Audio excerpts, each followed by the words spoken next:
Bonjour les amis, bonjour à tous. Alors j'espère que le moral est bon dans votre jardin. Alors aujourd'hui, mardi 25 octobre, vous voyez, je suis encore en petit maillot. Voilà, bon, pas le matin, hein, mais à partir de midi, jusqu'à environ 16 heures, bah, il fait bon là, il est 3 heures moins le quart, ouais, 14h45 là. Et bah, je suis venu travailler, désherber un petit peu mes salades, mes scaroles. Alors je vous propose, bien sûr, j'ai fait ma petite cueillette d'haricots verts que j'ai donné à des amis, que je vais redonner à d'autres amis, parce que j'ai mis 6 lignes. Et c'est des amis qui m'ont donné un petit peu de graines d'haricots verts. Alors, je vais leur renvoyer l'ascenseur en leur donnant un kilo d'haricots verts. Voilà, haricots verts, vous voyez, qui viennent d'être cueillis. Hein, bon, il n'y a pas quand même pas 1 kilo, mais il y en a quand même pas mal pour faire, disons, un bon repas.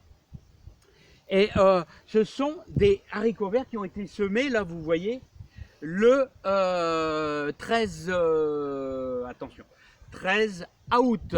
Voilà, normalement, au 13 août, on ne sème plus d'haricots verts. Les derniers haricots verts, allez, moi je dirais plutôt vers le 8, et 8 c'est déjà l'extrême. Alors j'ai tenté, là franchement j'ai un peu de chance d'avoir, ça fait 3 semaines qu'on a de la douceur, il fait à peu près quoi, 18 tous les jours, l'après-midi 18, et on a des nuits à 10 degrés. Et ben pour l'haricot vert c'est fantastique là, hein. Ça pousse lentement. Hein, il commence à manquer un peu de chaleur, il commence à manquer un petit peu de lumière, mais ça va. Donc, alors j'ai ces 2 lignes là, 2 lignes là-bas et une petite ligne. Voilà, bah, j'espère que tout va venir à maturité. Ça dépend. Si la semaine prochaine on maintient ces 15-18 degrés, bah, on va faire le coup, les amis. Alors je vous propose maintenant d'aller lier une scarole. Petit rappel, comment faire blanchir vos scaroles. Allez, c'est parti, on va aller voir un petit peu les scaroles là-bas. Je me dépêche parce qu'il y a du vent pour vous. Alors les amis, ça y est, on attaque. Alors les scaroles maraîchères. Les scaroles maraîchères, vous voyez comme ici, là, il y a un petit pissenlit qui pousse. Alors les scaroles maraîchères, on fait des semis de scaroles maraîchères à partir, je dirais, il y en a qui vont commencer mi-juillet, il y en a qui vont commencer, moi je démarre plutôt début août, voilà, parce que c'est des salades qu'on mange à l'automne, c'est des salades qu'on mange au début de l'hiver, quasiment on peut les garder jusqu'à mi-janvier, hein. Alors regardez, alors comment les faire blanchir? La première des solutions, alors pourquoi les faire blanchir? Eh bien il faut les faire blanchir pour qu'ils soient un petit peu moins amers. Alors vous avez la solution la plus simple, le pot, regardez, que vous mettez dessus, voilà, avec un petit poids, un tout petit caillou, voilà, s'il y a beaucoup de vent, ou alors vous avez une ficelle, une petite corde à ballot, et vous allez simplement, vous voyez, hop, vous allez prendre votre salade et vous allez faire le tour, vous voyez, vous allez faire le tour et on va simplement la serrer légèrement, voilà. On va la serrer légèrement voilà, mais pas trop, parce que si vous la serrez trop, eh bien, elle va pourrir.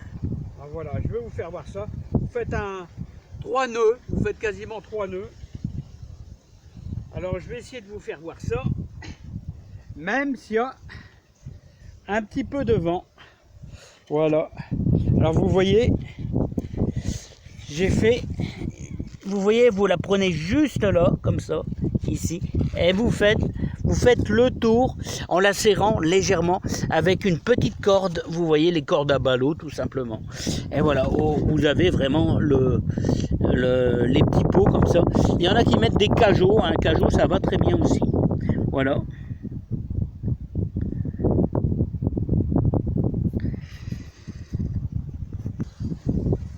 Alors les amis, vous vous rappelez peut-être, on avait mis plein de petits pieds de thym, ici. Alors, petit rappel, le thym, il aime bien les endroits bien drainés, les endroits où si vous avez de la terre mélangée avec un petit peu de sable, voilà, bah, il va être bien. Surtout, mettez votre pied de thym toujours dans un endroit où vraiment vous avez le minimum d'humidité. Il n'aime pas l'excès d'humidité. Seulement quand on le plante ou alors quand on fait des boutures, là, alors j'étais venu voir, bah, regardez comment il est bien. Là, la terre est bien noirâtre. Il n'aime pas les terres riches, fort riches, mais les terres surtout bien drainées. Il faut que ça soit super bien drainé. Regardez comment il est beau là. Ouais, il est bien repris là. Hein. Tous des petits pieds de thym. Alors il faut surtout c'est éviter. Alors vous voyez, la terre elle est surélevée ici dans ce bac de palette. La terre elle est surélevée de allez, un bon 20 cm. Donc ça reste pas humide de trop. Hein. Alors là c'est bien, c'est impeccable. Regardez, hop. Voilà, je travaille un petit peu la terre autour. Voilà. Il devrait bien se comporter ici. Voilà. Et surtout, vous ne l'arrosez pas. Simplement que l'arroser, tout ça, ça suffit amplement. Et regardez, on avait fait du persil en pot, là. On avait fait du persil en pot, il y a un truc qui pousse dedans, là. Lui, il faut le retirer. Il y a toujours des petits ennemis qui veulent s'accaparer à l'intérieur. Hein. Voilà, regardez. Regardez comment il est beau. Il est magnifique, hein, ce petit persil en pot. Hein. Voilà, hop. Bon, bah les amis, j'espère que vous avez encore un petit peu de tomates dans votre jardin. J'espère, hein. Un petit peu de tomates ici. Bon, ça sent un peu la fin. Je suis en train de nettoyer un peu. Vous voyez, bon, c'est la fin. Hein. Les moisissures recommencent. Et hop, compost. Voilà. Mais il y a encore de la belle. Hein. Il y a encore de la belle, regardez ça. La belle Montfavet, là, comment elle est belle. Il y a encore de la belle, mais ça se dégrade. Hein. Le mildiou apparaît lentement, mais sûrement, vous voyez, sur le bord. Hein. C'est pour ça, j'arrose presque pas. Bah ouais, hein, les amis, j'arrose presque pas. Voilà, on a de la douceur.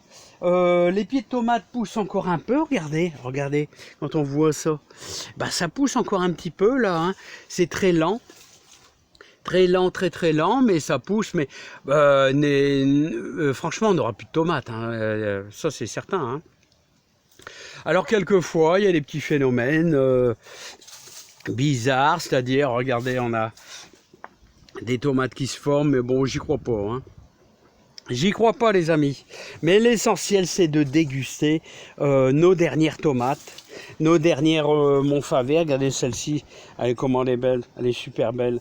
Voilà, hein, il y en a encore quelques-unes. Bon, moi ce que je veux tout simplement c'est aller 3-4 kilos pour tenir un peu. Alors ça c'est bien, pour tenir encore 15 jours, 3 semaines, de manger de temps en temps. Hein, mais là, j'ai fait une ribambelle d'haricots verts, les amis. Une ribambelle d'haricots verts. Et là, si on a encore une semaine, croyez-moi, cette semaine, on va manger des haricots verts. Hein, tous les jours. Lundi, haricots verts. Mardi, haricots verts. Mercredi, haricots verts. Non, bon, on va essayer un coup des tomates, un coup des haricots verts. Parce que c'est fantastique. Le 25 octobre, il n'y a pratiquement plus personne qui ont des haricots verts, à part tous les bons jardiniers que vous êtes tous sur ma chaîne. Si vous avez suivi mes semis, voilà, j'espère que vous avez de la réussite, vous aussi. Allez, je vous dis à bientôt, portez-vous bien. Et moi, je vais aller porter des haricots verts à nos chers amis. Allez, bye bye. Bye bye. Oh ouais, regardez ça. Ah, non, mais celle-là, elle est belle. Ah ouais, puis un petit détail. Si vous voulez faire mûrir des tomates orangées, mettez quelques pommes avec. Les pommes secrètes, comment on appelle. C'est pas de la sécrétion, c'est une enzyme, je sais pas quoi là. Hein. Ça mûrit plus vite en les accompagnant de pommes. Allez, je vous dis à bientôt. Bye bye les amis. Oh, il y a encore un petit peu de tomate, ça fait plaisir les amis.